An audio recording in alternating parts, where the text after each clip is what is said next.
समिति लगातार सरकार को बार बार जागृत कर रही है कि ये जो एनपीएस जो स्कीम है वो किसी भी प्रकार से प्रदेश हित में नहीं है, कर्मचारियों के हित में नहीं है।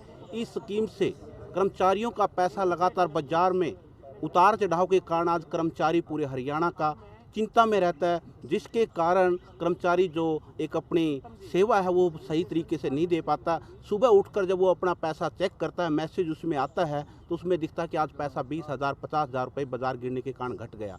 ऐसी अनिश्चितता के माहौल में एक कर्मचारी कैसे अपनी पूरी तरह सेवा दे सकता है। इससे केवल कर्मचारियों का ही शोषण नहीं हो रहा बल्कि आम जनता के भी मैं कहूँगा शोषण हो रहा है। तो कर्मचारियों की इस मांग को सरकार समझे और जल्द से जल्द जो कर्मचारियों का हक है पुरानी पेंशन वो उनकी बहाल की जाए। यहाँ पर रेवाड़ी के तमाम विभागों के कर्मचारी यहाँ पर एकत्रित हुए हैं। मुद्दा हमारा एकमात्र है कि पुरानी पेंशन नीति को बहाल किया जाए। जैसा कि राजस्थान, छत्तीसगढ़, झारखंड, पंजाब और हिमाचल प्रदेश ने पुरानी पेंशन नीति को बहाल किया, उसी तरह हरियाणा प्रदेश का कर्मचारी जो पेंशन बहाली संघर्ष समिति के बैनर तले 2018 से लगातार सरकार से डिमांड कर रहे हैं और 2006 में पुरानी पेंशन नीति को खत्म कर जो कर्मचारियों को एक सामाजिक सुरक्षा प्रदान करती थी, 30 से 35 साल की सेवा के बाद उनको सम्मानपूर्वक जीवन प्रदान करती थी, उसको खत्म कर बाजार आधारित एनपीएस नेशनल पेंशन सिस्टम लागू कर दिया गया। इस नेशनल पेंशन सिस्टम में 10% हमारा काटा जाता है। पहले सरकार 10% अपना शेयर देती थी जो कि आम करदाताओं का पैसा है, जिसको बढ़ाकर अब 14%, जैसा कि मुख्यमंत्री जी ने कहा कि उसको 14% कर दिया गया है। और ये केवल 24% जो टोटल धनराशि हमारी हुई, ये शेयर बाजार में इन्वेस्ट करके इसको केवल डुबाने का काम किया जा रहा है। इसको कर्मचारियों या हमारे प्रदेश को इसको कोई लाभ नहीं हो रहा। मुख्यमंत्री जी ने एक बात और कही कि भाई पुरानी पेंशन से सरकार के विकास कार्य प्रभावित होते हैं, उसमें बजट इतना ज़्यादा बढ़ जाता है। मैं मुख्यमंत्री जी वहाँ पर ये बात बताना भूल गए कि जो पेंशन विधायकों, सांसदों और मंत्रियों को मिलती है वो शायद प्रदेश और देश हित में है और उससे विकास कार्य प्रभावित नहीं होते। तो हम मुख्यमंत्री जी से डिमांड कर रहे हैं भाई आप वो वाली पेंशन तो कर्मचारियों के ऊपर लागू कर दो जो आप स्वयं ले रहे हो, और जो ये नेशनल पेंशन सिस्टम है इसको आप अपने लिए लागू करो। और मैं एक बड़े विश्वास के साथ एक सच्चाई आपको बता देना चाहता हूँ, अगर नेशनल पेंशन सिस्टम इतना ही अच्छा होता और देश और प्रदेश और कर्मचारी हित में होता तो ये राजनेता पहले अपने लिए लागू करते और कर्मचारियों को तो लड़ना पड़ता उसको अपने लिए लागू करवाने के लिए। कोरोना काल की अगर बात करें तो हमारे सरकारी कर्मचारी दिन रात उसके लिए लगे रहे। ये राजनेता अपने घरों में छुपकर बैठे थे, लेकिन उस समय अभी क्या कुछ आगे क्या रूपरेखा तैयार कर? देखिए आज हमने रूपरेखा तैयार कर ली है। अब आर पार की हम लड़ाई लड़ने के सरकार के मूड में हैं और इसलिए हमने 19 फरवरी 2023 को हम पंचकुला में एकत्रित होकर मुख्यमंत्री और मुख्यमंत्री आवास का घेराव करने जा रहे हैं, क्योंकि गठबंधन सरकार में जननायक जनता पार्टी ने हमसे वादा भी किया था 2019 के चुनाव में कि जैसे ही हमारी सरकार बनेगी हम तुरंत ही पुरानी पेंशन नीति को बहाल करेंगे। अब इससे भागते हुए नजर आ रहे हैं और इस वादा खिलाफी के खिलाफ तमाम कर्मचारियों अधिकारियों में रोष है और पेंशन बहाली संघर्ष समिति के साथ हर विभाग का 4th क्लास से लेकर 1st क्लास अधिकारी जुड़ा हुआ है। बात कर रहे हैं, कितनी संख्या में मानकर चले कि हम वहाँ पहुँचेंगे?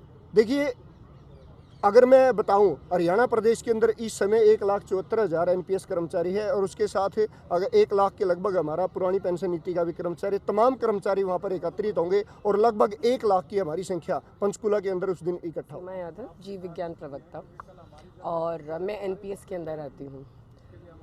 ओपीएस मेरी ज़िंदगी के लिए बहुत ज़रूरी है। जब मैं पूरे सेवा भाव से, समर्पण से 30 साल या 58 की उम्र तक अगर अपने देश, अपने बच्चों और सबके लिए काम करती हूँ तो मुझे अपना भविष्य निश्चित करने का पूरा अधिकार है।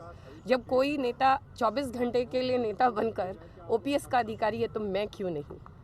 और एक बहुत अच्छी बात हमारे साथियों ने कही कि ये वाकई में इतनी अच्छी थी तो ये नेताओं पे और बाकी वर्गों पे लागू क्यों नहीं, ये सिर्फ हम जैसे सरकारी कर्मचारियों पे लागू क्यों।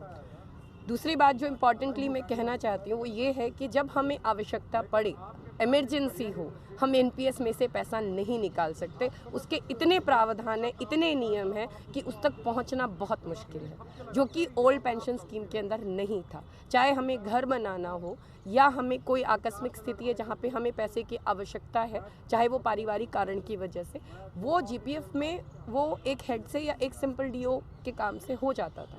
लेकिन अब ऐसा नहीं है।